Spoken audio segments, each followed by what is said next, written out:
Graduation की 4 साल की पढ़ाई करने के बाद अब यूजीसी ने पोस्ट ग्रेजुएशन छात्रों के लिए फैसला लिया है।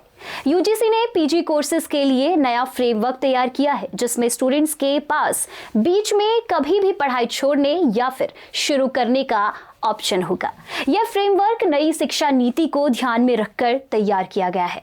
अगर आप भी पोस्ट ग्रेजुएशन करने का सोच रहे हैं तो यूजीसी के इस नए फ्रेमवर्क को अच्छे से समझ लें। तो चलिए जानते हैं। सबसे पहले आपको बताते हैं कि क्या है यूजीसी के नए नियम।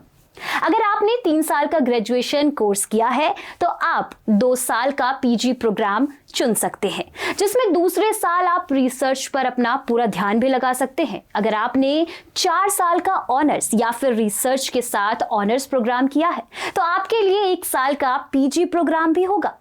नए करिकुलम में आपको अपनी पसंद के कोर्स चुनने की बिल्कुल आजादी होगी। अगर आप एंट्रेंस क्रैक कर लें तो ग्रेजुएशन के सब्जेक्ट से हट करके कोई और विषय भी चुन सकते हैं। इसमें ऑफलाइन, ऑनलाइन या फिर दोनों तरीकों से पढ़ाई करने का ऑप्शन आपको मिल सकता है, जो कि बहुत बेहतर हो सकता है। आगे चलिए बात करते हैं कि बीई बीटेक वाले छात्रों को क्या करना होगा।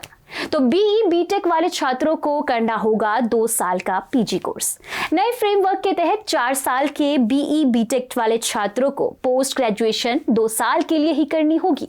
वहीं अन्य कोर्सेज के छात्र अब अपनी पोस्ट ग्रेजुएशन की पढ़ाई 1 साल में पूरी कर सकते हैं। 2 साल के पीजी कोर्स में छात्रों को 260 क्रेडिट अंक जुटाने होंगे। यूजीसी ने पोस्ट ग्रेजुएशन कोर्सेज को लेकर जारी किए गए इन फ्रेमवर्क को सभी विश्वविद्यालयों और उच्च शिक्षण संस्थानों को अमल में लाने के लिए भी निर्देश दे दिए हैं।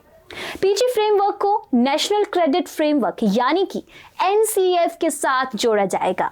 छात्रों की पढ़ाई, असाइनमेंट, क्रेडिट जमा करने, ट्रांसफर करने और उनका इस्तेमाल करने का पूरा हिसाब किताब भी होगा।